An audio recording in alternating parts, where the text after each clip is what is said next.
waxaa la galay toddobaadkii u diyaargarowga ciida Carafo. Waxaan booqanaynaa ganacsatada si aan u ogaano sida ay ugu diyaargaroobeen ciida iyo sida uu socdo ganacsigooda.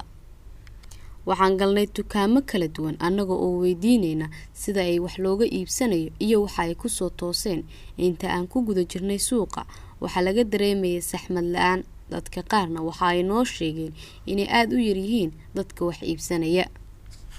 Alxamdulillaah ciidan Carafo oo maalmo quraan naga xigto iyo ciidii hore waxay kala duwan yihiin. ciidii hore saacadan oo kale waxay ahaa jireen dadku jaam waxa loo yaqaanaa waxba iibsan jireen sida maxal dhahay dharka gabdhaha dharka wiilasha jawi degan lagu jiro laakiin ciidan waxaan dareemaynaa culays saayida saamaynta ugu badan korona lagu yeesho waxay tahay imaatinka alaabada aan rabnay oo loo imaan weysay qaarkood ay naga soo daaheen qaarkood wali ay dadka ka maqan yihiin oo aanay helinin saamaynta ugu badan waa taas. ganacsato kala duwan oo aan mikrafoon kala dhex marnay ayaa nooga warbixiyay sida uu socdo ganacsigooda waxaana ay noo sheegeen inay dareemayaan culaysyo badan oo kaga yimid dhanka caabuqa dunida saameeyay. wallahi ciidan horta dharka aadan uga doonaa waxa ciidaas si corona markuu zaid u socday xogaa habsaamida noogu imid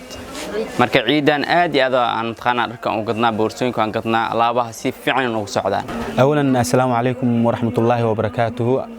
مجاعي هو علي دار أمع معمولها عروضان هدا جوكتان وعروة الهاشمية عيده هراء عرفو عيدها كستو ديفرنسير أيس كتيران كل قف والباء معناها وحلف كيسو هلايا إن تادي لبعض إن كستو إزبدل ير أجرتو أندرن كسوقيا أهان سومالي كلمة أنا أدون كنا لقدر يمين. الدنيا وحا في عاوقة كوفيد-19 لو يقانو waxayna taasi sababtay inay xirmaan dhammaan isu socodiyada dhulka iyo cirka saameyntaasina waxa ay kaliftay inay dad badan sida ay rabeen u ciidi waayaan alaabaha oo qiimahoodu kor u kacay awgeed. wallahi zaid waa badeecadii oo imaatinkeeda culays noqday iyo maxaa la isku socodkii dadkii oo yaraaday iyo wixii dhan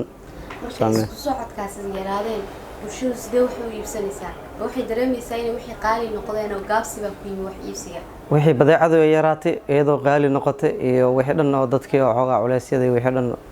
isku imaadeen marka culays baa dareemaysaa zaid